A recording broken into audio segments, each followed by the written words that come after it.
Je vous salue, chers amis. Aujourd'hui, dans cette vidéo, nous allons examiner étape par étape la procédure de lamination des cils et ensemble transformer ces cils-là en de magnifiques, beaux et recourbés cils comme ceci. Le sujet central de cette vidéo sera le travail avec la première solution, à savoir comment vérifier si le cil est prêt et que faire lorsque la solution n'a pas fonctionné. Et vous risquez de ne pas obtenir absolument aucun résultat. Observons notre point de départ. Que voyons-nous? Les cils sont tout à fait droits, on pourrait même dire qu'ils poussent vers le bas, mais le plus important pour nous, c'est l'absence totale de courbure. Il n'y a aucune courbure sur les cils naturels, aucune paupière tombante récente, ni aucune autre difficulté particulière concernant la structure de la paupière, je n'en vois pas ici. Par conséquent, nous n'avons pas pour objectif, par exemple, de contourner une paupière tombante, de corriger ou d'ajuster quoi que ce soit. Ici, la paupière est assez facile à travailler. Avant la procédure, il est important pour nous de comprendre dans quelle direction nous allons aller, quelle stratégie nous allons choisir pour ce travail. Ici, j'ai pris les coussinets de Katia Vinogradova. Ils sont en fait très polyvalents et en principe, je peux vous donner une petite astuce. Si c'est difficile de choisir, si jamais le coussinet, vous ne comprenez pas exactement quelle marque il faut choisir ici, vous pouvez utiliser les coussinets de Katia Vinogradova. Dans la plupart des cas, ils conviennent. Mais regardez, il y a juste un point à noter. Ici, précisément dans ce travail, nous n'avons aucune restriction concernant la paupière. Il n'y a pas de paupière tombante, il n'y a pas d'os, par exemple, qui surplombe fortement, c'est-à-dire que la paupière est dégagée. Et en fait, nous pouvons le faire absolument toutes les boucles, qu'elles soient plus naturelles et arrondies, qu'elles offrent un effet liftant plus doux ou un effet liftant plus prononcé. Et donc, on peut dire qu'ici, je peux prendre à la fois des rouleaux, des lobes et des rouleaux arrondis, ainsi que des rouleaux. Cathy Vinogradova, si vous avez des limitations liées à un affaissement des paupières et que vous ne parvenez pas à obtenir un effet liftant important, tenez en compte et choisissez le rouleau adapté. L'étape suivante consiste à appliquer les faux cils sur le rouleau et tout commence en fait par la mise en place de ce dernier. Si le rouleau est placé trop loin de la ligne des cils, nous risquons de n'obtenir absolument aucun résultat. En fin de compte, lorsque le rouleau est trop éloigné, nous ne pouvons pas réaliser correctement et précisément la pose. Par conséquent, toute la géométrie et la courbure s'en trouvent compromises. Le cil ne suit alors plus la forme du rouleau. Nous posons les cils sur le rouleau à l'aide de la colle. Et ici, il est important que les cils épousent correctement la forme du rouleau, car rappelons-nous les règles de formation de la nouvelle courbure dans le cil. Le rouleau sert précisément de moule pour la nouvelle boucle, c'est exactement la forme du rouleau que le cil reproduit. Au final, après la procédure, les produits font en sorte que le cil, en principe, il a ainsi la capacité de mémoriser cette forme. C'est-à-dire que les produits restructurent les liaisons chimiques à l'intérieur du poil et le cil retient la forme du rouleau pour longtemps. Pour obtenir une boucle correcte, il est important d'appliquer correctement le premier produit. En fait, le travail avec le premier produit a une très grande influence sur le résultat. La façon dont nous appliquons le premier produit, le temps pendant lequel nous le laissons agir, tout cela a un impact très important sur le résultat final. La zone d'application du produit dépend du point de départ avec lequel vous travaillez et du résultat final que vous souhaitez obtenir. Ainsi que la technique de travail, c'est-à-dire s'il s'agit d'une technique classique ou peut-être d'une technique coréenne. Ici, j'applique le produit pratiquement sans m'éloigner de la zone racinaire, avec seulement un très léger retrait. Il est important de comprendre dans quelle situation un retrait est nécessaire et quand il ne l'est pas. Et il est parfois possible de s'en passer afin d'obtenir une bonne élévation dès la racine.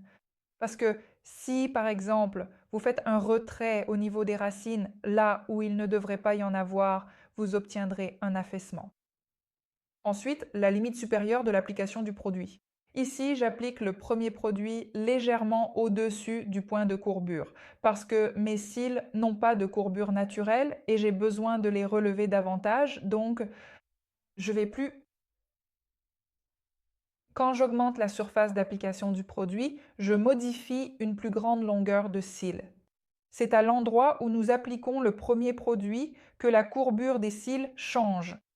Et ici, dans cette situation, comme mes cils sont droits, je dépasse un peu le point le plus haut du rouleau pour augmenter la surface d'application du produit.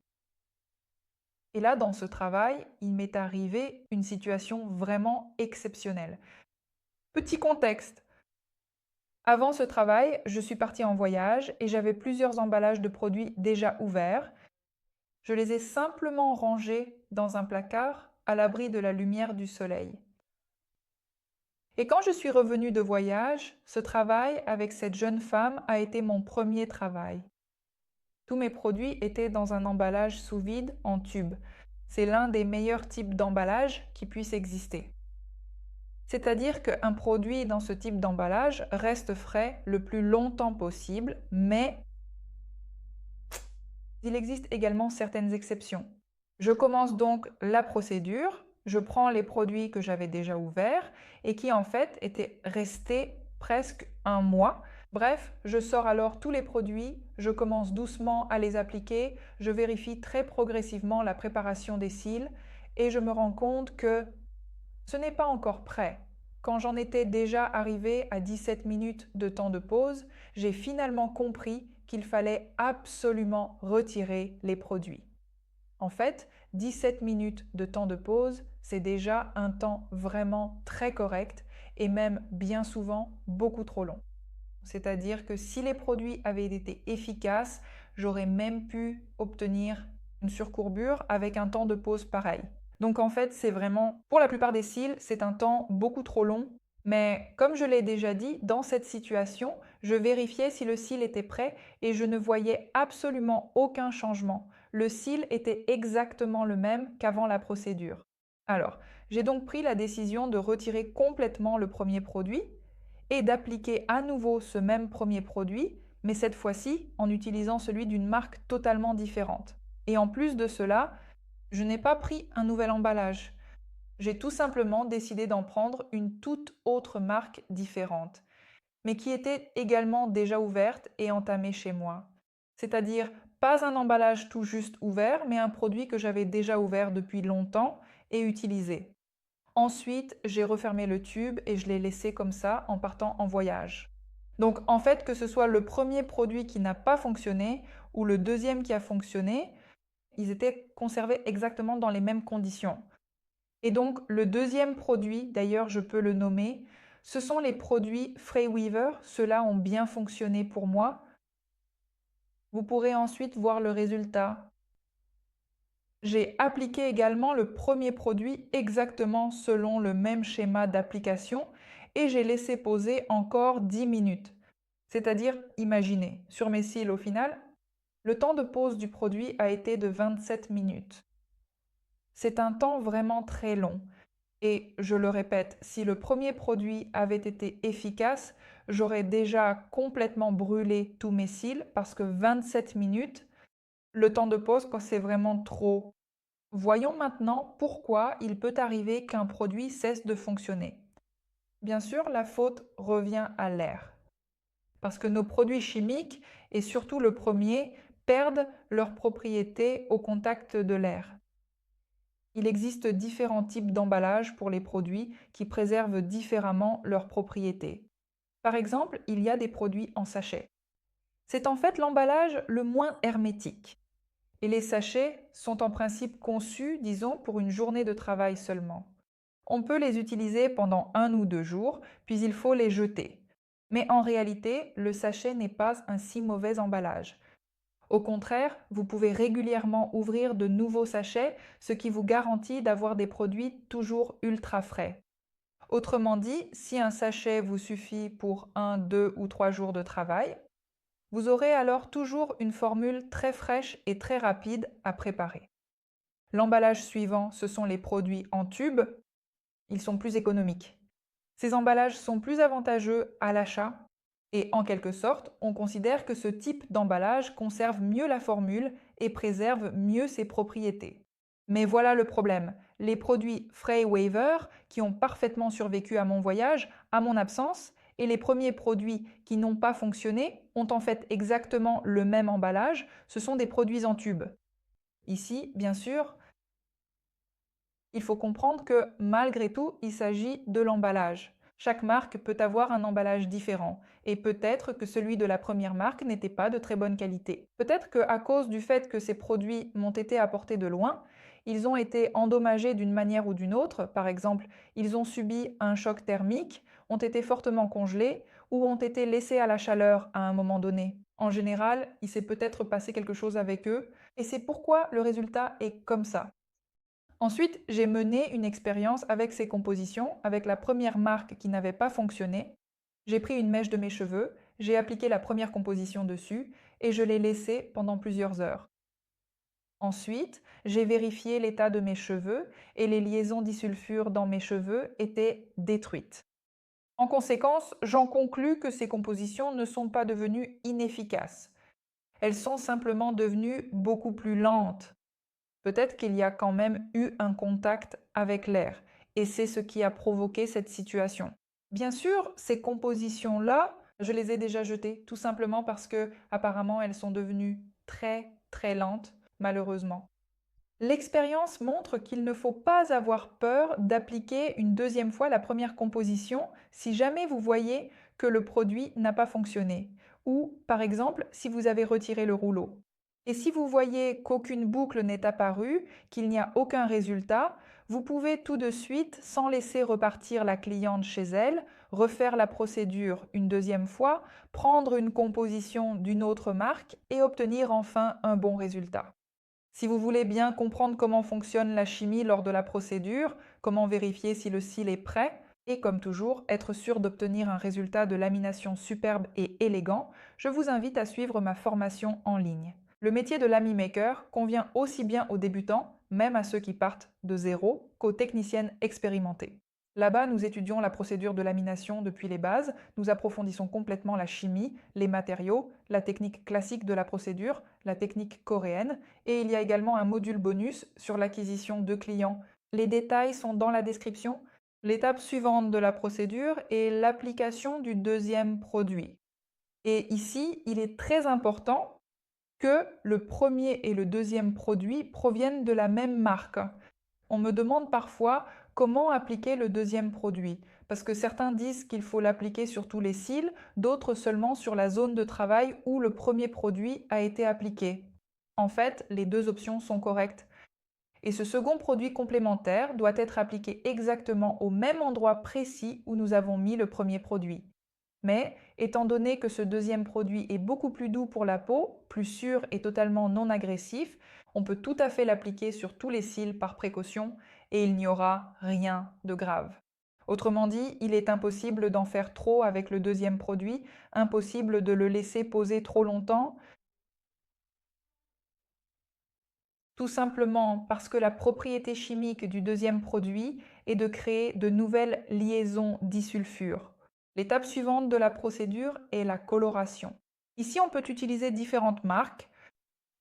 Vous savez, il est possible d'expérimenter avec différents colorants.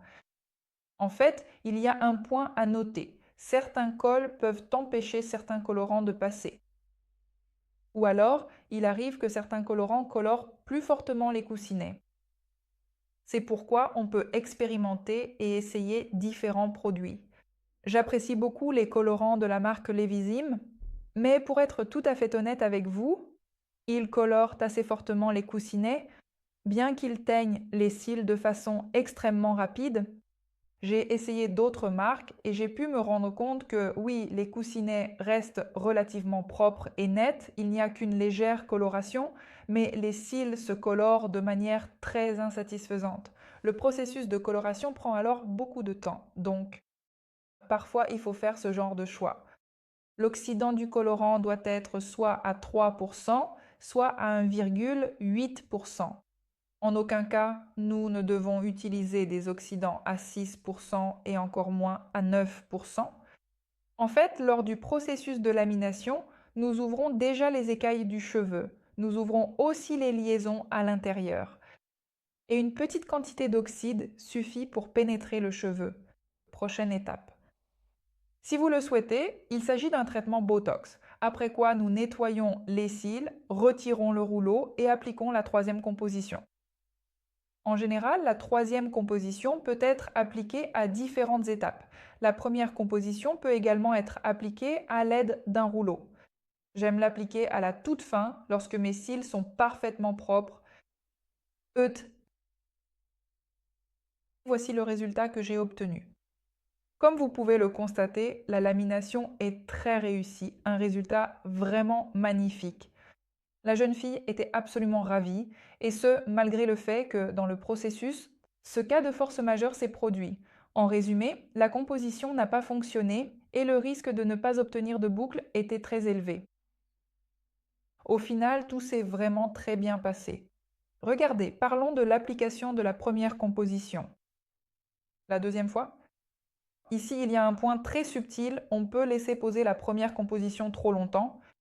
Et je recommande personnellement aux débutants, si jamais vous n'êtes pas tout à fait sûr de ce que vous faites, ou si la composition a fonctionné ou non, de retirer le rouleau et de bien regarder le résultat final que vous avez obtenu, à la toute fin de la séance.